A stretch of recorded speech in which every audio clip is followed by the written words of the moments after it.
Let's take a look at the birth chart of Derek Chauvin so that we can understand the astrology involved in Killer. Derek Chauvin was born on March 19th, 1976 in Oakdale, Minnesota. The time of birth is unknown, so we don't know where the ascendant is, but we do know that the moon is definitely in Scorpio, and it's probably close to Rahu. Even if it's not close to Rahu, it's still fine. We're not going to have a difference in what we analyzed during in this video. But just for the sake of expediency, I'm going to use a chart that has the time of day giving a tight conjunction between Rahu and the moon, which is about 1:10 a.m. Since we don't know the birth time and we're not going to give effort to try to figure it out, I'm not going to mention anything that has to do with houses. If I do say anything about houses, it's going to be in relation to the moon. So it would be as if the moon were the ascendant. The next sign from the moon is the second house. The next sign is the third. So here's the first thing I want to show you about this chart. Is he's born with a debilitated moon, definitely in the same sign as Rahu. So let's just first express the symbolism of the debilitated moon. The moon signifies your opinions, your desires, and your emotions. In that order. Your opinions is the basis of what desires you have, and your desires are the basis of what emotions you have. So if this moon is debilitated, then a person's opinions, desires, and emotions are not really very productive, not really very stable, fruitful, or maybe good, maybe destructive or difficult opinions, desires, and emotions. Now, there are plenty of people with the moon in Scorpio, with the debilitated moon, who don't dress up as cops and go out and kill people. So there's got to be a lot of other important factors in this chart besides the moon being debilitated, but this is the beginning of the basis of understanding this chart. The next thing you should consider after you look at any planet is the dispositor of that planet. So after you notice that Derek Chauvin's moon is debilitated, then look at the dispositor of the moon. So the moon debilitates in Scorpio, Mars owns Scorpio. So the condition of Mars is going to tell you a lot about the underlying condition of that debilitation. If Mars is in a great situation, then maybe that debilitation isn't really that bad. It has silver linings to it, or it actually is a blessing in disguise, or something like that. If Mars is in a terrible condition, then maybe that debilitation really is bad as the textbooks make it out to be. So in Mr. Chauvin's case, the dispositor of his debilitated moon is Mars in Cancer. Mars becomes debilitated in Cancer. So not only is his moon debilitated, but his Mars is debilitated also. What does a debilitated Mars signify? Mars represents masculinity. Masculinity has to do with how we use strength, how we use confidence, how we use force, how we are inceptive and initiative and decisive. So if Mars is debilitated, then we have problems with those very issues. And mind you that Mars is at like 0 degrees of its sign, of a female sign. So that means it's in a dead state. So it's associated with death, or it's in a very difficult state besides just being debilitated. But also, Cancer is a cardinal sign. So the first 3 degrees of Cancer are going to also be the Cancer Navamsha. And all of the Amshas are going to basically be Cancer at the very beginning of Cancer. So this Mars of Derek Chauvin is not just slightly associated with Cancer, it's deeply associated with Cancer in almost every Amsha that it has in Vedic astrology. So that Mars is really debilitated. This is another heads up for you when you're looking at somebody else's chart who's not a really awful person, but has a debilitated Mars. Look at the degree within Cancer that Mars occupies and think about the Amshas that Mars is exposed to at that degree. In Derek Chauvin's case, it's constantly exposed to Cancer, so it's constantly debilitated. One thing that I can mention here about houses relative to the moon, Cancer is the 9th sign relative to Scorpio. So relative to the moon, Mars is in the 9th house. This is why you would get a person that's interested in something like being a police officer, because they have Mars in the 9th house. So they have a militant, martial concept of morality, because the 9th house is morality and law. So they would like to enforce law. Now, so he becomes a police officer, but look at that Mars that's doing that. It's a terrible Mars. It's a debilitated Mars. So he's going to have problems with that very issue of being a police officer and how he enforces law. The next thing I want to bring to your attention is the counterpart to the moon. So after you explore a planet and its dispositor, then think about another planet that's on a similar theme to something you're interested in, and about the first one. So if you're going to look at the moon to show you the person's sort of mental health or mental nature or inner nature, then you need to look at Mercury too right away. Moon and Mercury together constitute about 80% of the picture of what makes up our mental health. Derek Chauvin's Mercury is where? It's in Pisces. Well, guess what? Mercury is debilitated in Pisces. We don't know the birth time, but we do know that Mercury is at a degree in Pisces that is exactly trying to Rahu. So that means that in the Amshas, Mercury is going to often associate with Rahu. So Rahu has an effect on Mercury. And the effect of Rahu and Mercury is obviously to make the intellect a bit wild, a bit unpredictable, a bit unusual. It's debilitated Mercury. So what does Mercury represent? The decision-making process, the intellectual process. If that's debilitated, that means the person is going to have problems. Like have problems communicating clearly, understanding people clearly, have problems making the right kind of decisions.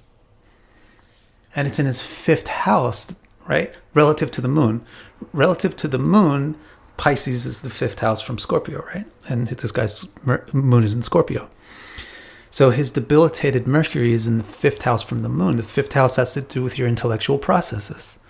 So he's got a debilitated Mercury in his moon's 5th house. This definitely means the guy has problems making intelligent choices. And occasionally, because of the influence of Rahu, he's going to make really wild choices with his intelligence.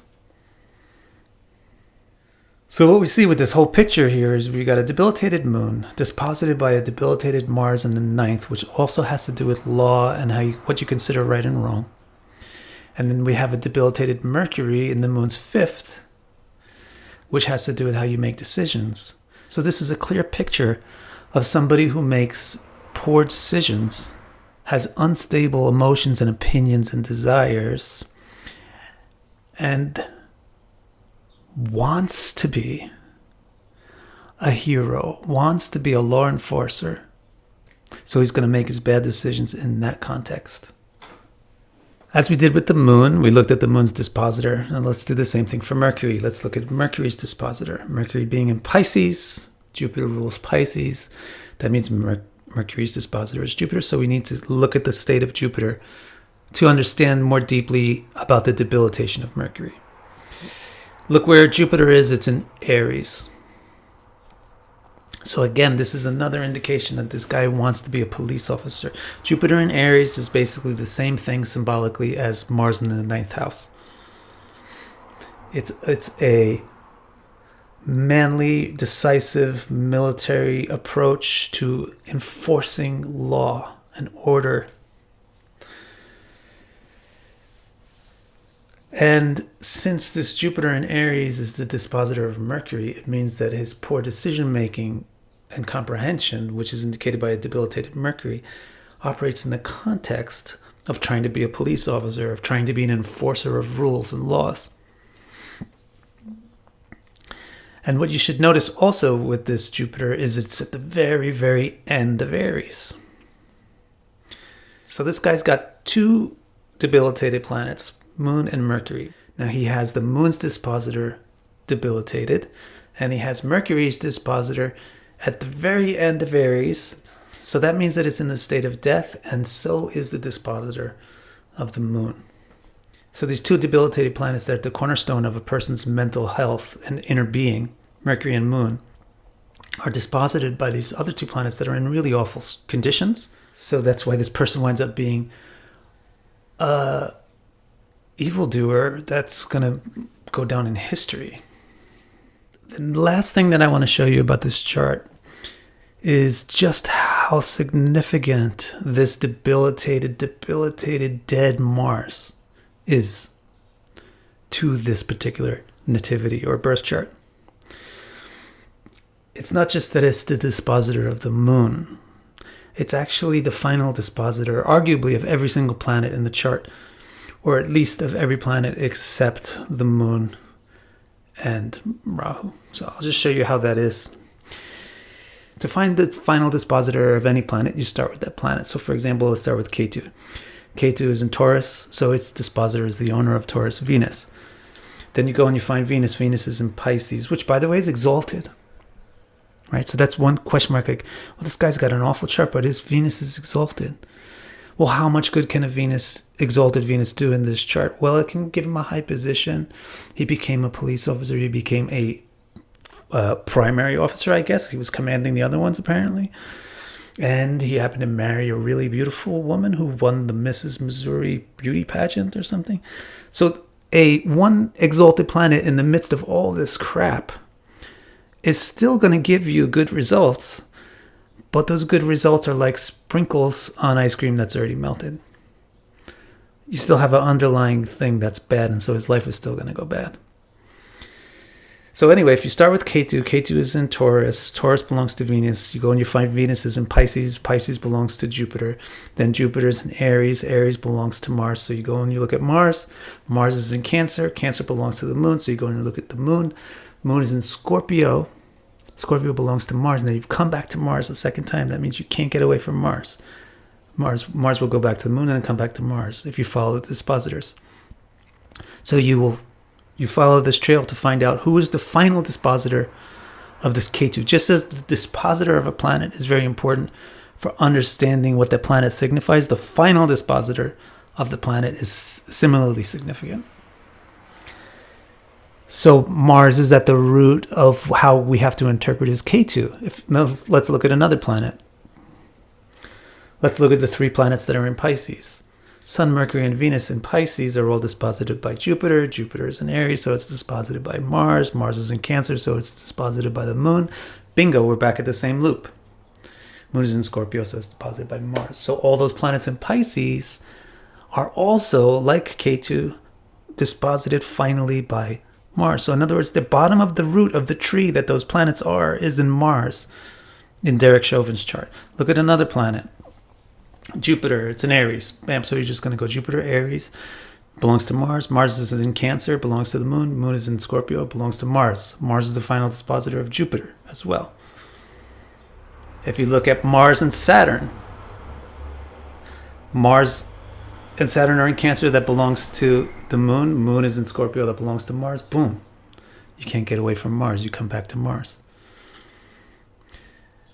And then the only ones that maybe are not being finally disposited by Mars are Moon and Rahu, because they're already in Scorpio. So that means their dispositor is Mars, and then their final dispositor is Moon. But honestly, the whole chart is finally disposited by this loop between Moon and Mars. It's this parivartana, house exchange or sign exchange between these two awfully debilitated planets. That's the basis for this guy's life. And this is why you get a person with awful opinions, an awful sense of trying to do something good, awful sense of trying to enforce law, and awful decision-making, incredibly bad decision-making, who really should not have been allowed into such a position. And that is really the failing of the society, that they would allow a person such as this, with many prior offenses of this similar nature, to be in such an important position. There's nothing more tragic than when somebody hurts somebody else. But when someone who is supposed to be the protector of somebody else hurts them, there's nothing more evil. So to try this man on murder charges is to not understand the severity of the crime that he committed. Because it's much more than murder. Murder is just when one person kills another. But when the person who is charged to protect the person instead turns around and kills them, that's more than murder.